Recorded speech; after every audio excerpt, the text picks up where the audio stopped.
तरीन खबरों से।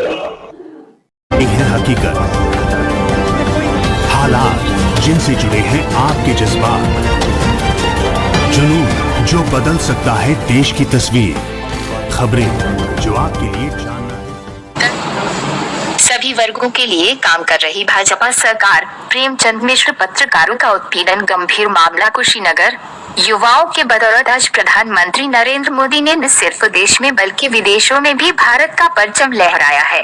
अब प्रधानमंत्री द्वारा संकल्पित भाव से देश के विकास के लिए किए जा रहे प्रयत्नों में युवाओं को भी सहयोग व विश्वास के साथ अपने दायित्वों का निर्वहन करने की जरूरत है। उक्त बातें तमकुहीराज स्थित डाक बंगला में प्रेस से मिली एक कार्यक्रम में 3 अगस्त दिन मंगलवार को बतौर मुख्य अतिथि भाजपा कुशीनगर के जिलाध्यक्ष प्रेमचंद मिश्र ने कही। आगे उन्होंने कहा कि सरकार द्वारा चलाई जा रही योजनाएं जनहित में उपयोगी सिद्ध हो रही है। आगे उन्होंने कहा कि पत्रकार शंभू सिंह के साथ अन्याय नहीं होगा। शराब बरामदगी के मामले में जिलाधिकारी से पहल कराई जाएगी मजिस्ट्रेटियल जाँच। श्री मिश्र ने कहा कि पत्रकार को शराब तस्करी में जेल भेजने के मामले में मुख्यमंत्री एवं प्रमुख सचिव उत्तर प्रदेश सरकार, प्रदेश अध्यक्ष डीजीपी तक के संज्ञान में लाया जाएगा। पत्रकारों के साथ जमीन पर बैठे जिलाध्यक्ष श्री मिश्र ने पत्रकारों को भरोसा दिलाया तथा किसी भी कीमत पर उठेगा असली घटना पर। इस बात पर पत्रकारों ने जिलाध्यक्ष पर भरोसा जताया। अंत में पत्रकारों ने भाजपा जिलाध्यक्ष प्रेमचंद मिश्र को पत्रक सौंपकर शराब का मामला को मजिस्ट्रेटियल जांच की मांग किया। इस अवसर पर ओम प्रकाश सिंह, रमाशंकर सिंह, शिवशंकर सिंह सूर्यवंशी, अशोक मिश्र, सत्य प्रकाश मिश्र, रविश मतलेशिया, संजय कुमार आंसू, अखिलानंद सिंह, टीपू सुल्तान, मुन्ना राय, अशोक द्विवेदी, निशांत गुप्ता, सुरेंद्र कुमार गोड, विकास पांडे, शोएब खां, पारसनाथ पांडे, कृष्णा यादव, अखिलेश दास सहित तमाम पत्रकार मौजूद रहे। समझे कि पता नहीं जहरीली है या क्या है। पूरा अनाउंस हो गया, प्रशासन अमला भी, पब्लिक भी पागल हो गई कि कहीं जहरीली न हो। आनंद फान जब इसकी जांच शुरू हुई और जब इसकी आज पटहरवा तक पहुंची तो वहां के अधिकारियों ने, पुलिस वालों ने तड़ से फिर थाने से 2 पिकअप में शराब लदवाया और फर्जी तौर पे डूबा के पास बरामदगी दिखा दी। उसके बाद फिर पुलिस कप्तान तक यह बात पहुंचा कि नहीं, यह शराब ज्यादा था, अब भी थाने में रखा हुआ है। फिर स्वाट टीम लगा और भी पुलिस कप्तान के जो अंग थे उनको उन्होंने लगाया। लगाने के बाद वह शराब पटहरवा थाने के एक एसआई के कमरे से बरामद होती है। उस एसआई से एक पत्रकार है शंभू सिंह जो खाने पीने के शौकीन है, उनके विचार से हम सहमत नहीं है। जैसे हमारा विचार है कि हम शुद्ध वातावरण में रहें, लेकिन वह अशुद्ध वातावरण में थे। अशुद्ध वातावरण का मतलब कि खाने पीने के लिए कोई कभी बुलावे, दरोगा आपसे कहे कि जरा समूह बाबू मोबाइल दीजिए, हमको फोन करना है, आपका फोन लेके वो किसी से बात करे तो आप दे दिए। तो उनके जो व्यवहारिक वातावरण था उससे मैं संतुष्ट हूँ, लेकिन यह सत्य है कि शराब तस्करी में वो नहीं थे। खैर वह तो जांच का विषय है, मुकदमा लिखी पुलिस, उनको जेल भेजी, इससे भी मुझे कोई तो जांच में जो आएगा दोषी पाएंगे, जेल जाएंगे, सजा पाएंगे, उनके खिलाफ जो होना था वो हो गया। लेकिन जहां शराब बरामदगी हुई उसको न दिखा के सारे पुलिस वालों को बचा लिया गया और उसको तरिया में दिखा के निर्दोष पत्रकार को उसकी बाइक चोरी बता के, जो उसके नाम से उसकी मोटरसाइकिल है, आप कागज आपके सामने मौजूद है गाड़ी के, उसी गाड़ी को उसको चोरी की बता के और जेल भेजा। इतना बड़ा जघन्य अपराध। और शंभू सिंह निहायत ही गरीब, माने उनके घर खरीद के न जाए तो फिर भोजन नहीं मिलना है। उस परिवार की स्थिति क्या होगी? छोटे छोटे बच्चे जब रो रहे हैं, देख रहे हैं, लोगों की करुणा, कलेजा फट जा रहा है। आप स्वयं एक बार जाकर के परिवार को देखेंगे तो आपको लग जाएगा कि हकीकत क्या है। हमारी मांग यह नहीं है कि शंभू सिंह को बचाया जाए या उनको बचाने के लिए आप पैरवी करें। मैं यह कदापि आपसे नहीं कह रहा हूँ। मैं यह कह रहा हूँ कि जो वास्तविक घटना है, जो वास्तविक मुलजिम है, पटहरवा एसओ और पीएन सिंह दरोगा, उनके खिलाफ भी कार्रवाई होनी चाहिए, उनके खिलाफ भी मुकदमा लिखा जाना चाहिए, उनको भी जेल जाना चाहिए। इसलिए कि उसी के लिए सरकार से पैसा लेते हैं। उस सरकार को बदनाम करने के लिए और तस्करी करने के लिए पैसा नहीं लेते हैं, वो जनता के सुरक्षा के लिए पैसा लेते हैं। अगर वह सरकार का प्रतिनिधि होकर, सुरक्षा समिति का प्रतिनिधि होकर, और वह स्वतः तस्करी करेंगे और जब अपने फंसेंगे और निर्दोष को जेल भेजेंगे, तो यह सरकार की जो नीति यहाँ है उसके, चूंकि हमारे जिले के मुखिया आप हैं, संगठन के, तो हम लोगों की आपसे मेरी यही मांग है कि आप मुख्यमंत्री जी को, डीजीपी को, जिसको भी पत्र लिखना हो, आप पत्र लिखें। हम आपको पत्रक देंगे, आप पत्र लिखें कि इसकी न्यायिक जांच होगी, दूध का दूध पानी का पानी हो जाए। जो वास्तविक मुलजिम है वो जेल में रहेगा, जो नहीं निर्दोष होगा वो छूटेगा, नहीं तो जो उसकी गति लिखी होगी वो तो होनी है, वो होगी। हम लोगों को यह कदाप नहीं है कि शंभू सिंह को बचा लिया जाए, हमको यह है कि जो वास्तविक दोषी है। अशोक जी देखिए, हम तो पूरा प्रकरण नहीं जानते थे। सबसे पहले मैं भारतीय जनता पार्टी की तरफ से आपका अभिनंदन करता हूं और वंदन करता हूं। सम्मानित मित्रों, जैसा कि आप जानते हैं, आज केंद्र में भी भारतीय जनता पार्टी की सरकार है और प्रदेश में भी भारतीय जनता पार्टी की सरकार है। भारतीय जनता पार्टी के सरकार के जो नेतृत्व कर रहे हैं केंद्र में हमारे प्रधानमंत्री नरेंद्र मोदी जी, वह जनता से जुड़े हुए व्यक्ति हैं और जनता के हर समस्याओं के समाधान करने का उत्तर है। वही स्थिति हमारे प्रदेश के मुख्यमंत्री जी की। और एक बात मैं आप सबसे बताना चाहता हूँ, भारत में जब 2014 में हमारे प्रधानमंत्री बने माननीय नरेंद्र मोदी जी, तो उन्होंने सबसे पहले जब संसद भवन गए तो उन्होंने संसद भवन में प्रवेश करने के पहले उन्होंने सपाट करके जो है साष्टांग दंडवत किया। अखबार वालों ने पूछा कि भाई आप 70 वर्ष में नया कौन सा परंपरा डाल रहे हैं?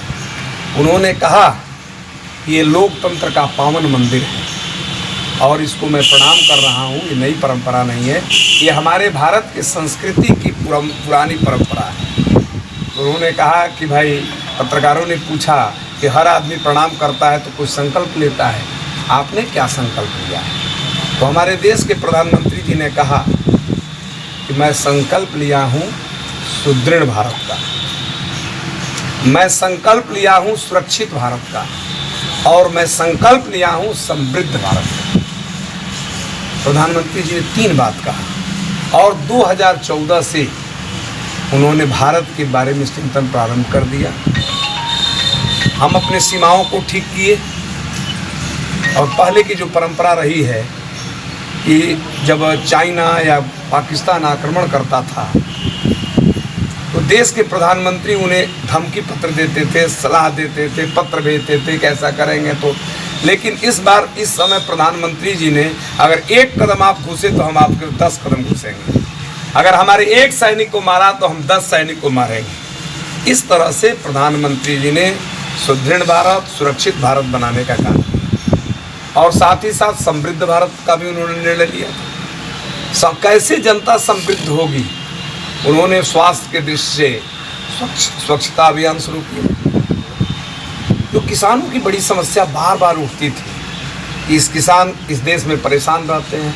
स्वाभाविक है, आप सब लोग जानते हैं कि समाज का बड़ा तबका, ज़्यादा लोग जहाँ भी रहेंगे वहाँ कठिनाई होगी। लेकिन भारत के प्रधानमंत्री जी ने निर्णय लिया कि हम किसान सम्मान निधि देंगे। तमाम विदेशों में चर्चा हो गई, पत्रकारों ने भी चर्चा किया, हमारे विरोधियों ने चर्चा किया कि चुनावी स्टैंड है, चुनाव के बाद ये समाप्त हो जाएगा। लेकिन आप लोगों ने देखा कि चुनाव के बाद भी इसमें कुछ चीज़ें बढ़ा दी गई। पहले बड़े किसान उसका ही पहले बड़े किसान इसमें शामिल नहीं थे, लेकिन चुनाव के बाद 2019 के बाद बड़े किसान भी इसमें शामिल हो गए और इस तरह से किसानों को बड़े पैमाने पर सम्मान निधि दी जा रही है। हमारी सरकार जो किसान अभी भी छूटे हुए हैं किसी टेक्निकल कारण से, उसका भी शिविर लगा करके इसको समाधान करने का प्रयास कर रही है। केंद्र सरकार ने जनता की समस्या को देखते हुए आयुष्मान कार्ड जारी किया। बीमार जो लोग पहले पड़ते थे वो खेत बेचते थे, कर्जा में डूब जाते, तब भी मर जाते थे, लेकिन 5 लाख तक आयुष्मान कार्ड दिया। इस दिशा में काम चल रहा है। अभी भी हम ये नहीं कह सकते हैं कि ये पूरा हो गया है, लेकिन इस दिशा में सरकार निरंतर प्रयास कर रही है।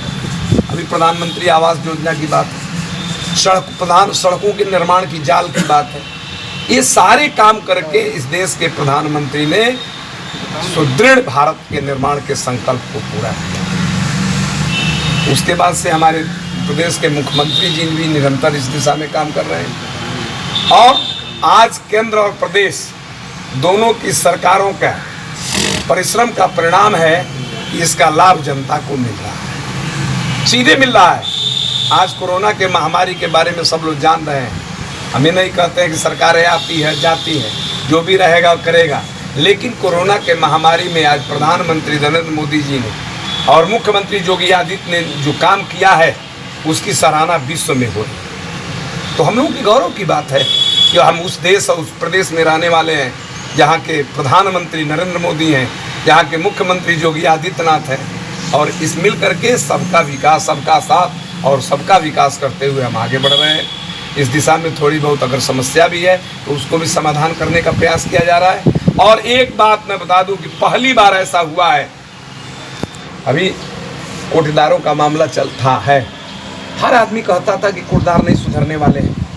एक महीना कोटा बांटते थे, एक महीना नहीं बांटते थे। हमारी सरकार ने एक ऐसी व्यवस्था किया कि निशान लगाएगा, जितना जो लगेगा उतना ही खारिज होगा।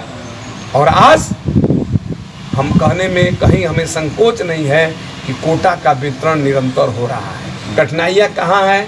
तौल के समय में मात्रा में थोड़ी बहुत कठिनाई हो सकती है, हम ये नहीं कहते कि पूरा हो गया, लेकिन इस दिशा में एक बड़ा प्रयास हुआ है। और कोरोना के महामारी संकट में भी जो भी बाहर से लोग आए हैं, उत्तर प्रदेश के लोगों ने बहुत सम्मान किया है। हम अपने बच्चों को लाए हैं। हमारे मुख्यमंत्री जी दूसरे लहर में कोरोना पॉजिटिव होने के बाद भी जैसे ठीक हुए हैं वैसे प्रयास करके एक अच्छा वातावरण उन्होंने पैदा किया है। और हमारी सरकार तीसरी लहर की भी तैयारी कर रही है और वैक्सीनेशन का काम जो निःशुल्क हो रहा है उसके लिए हम इस देश के प्रधानमंत्री नरेंद्र मोदी जी को बधाई देना चाहते हैं। और साथ ही साथ 5 तारीख को एक बड़ा कार्यक्रम है, आज 3 तारीख है, आज मेगा वैक्सीनेशन का काम चल रहा है। हमारे जिले में 12,000 का लक्ष्य प्रतिदिन है, लेकिन हम 15,000 तक पहुंच रहे हैं वैक्सीन लगवाने का काम। आप लोग कहेंगे कि भीड़ बहुत हो रही है, कुछ लोगों को नहीं लग पा रहा है, तो पहले तो कोई नहीं जाता था, अब तो जागरूकता इतनी बढ़ी है कि लोग जा रहे हैं, लगवा रहे हैं।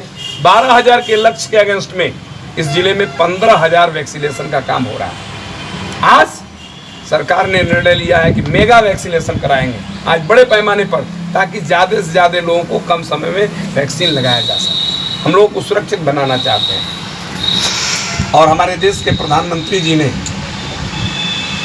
प्रधानमंत्री गरीब अन्न योजना के तहत महीने में 2 बार निःशुल्क राशन मिल रहा है पूरे देश के अंदर 80 करोड़ लोगों को। अभी कल परसों 5 तारीख को इसका शिविर है।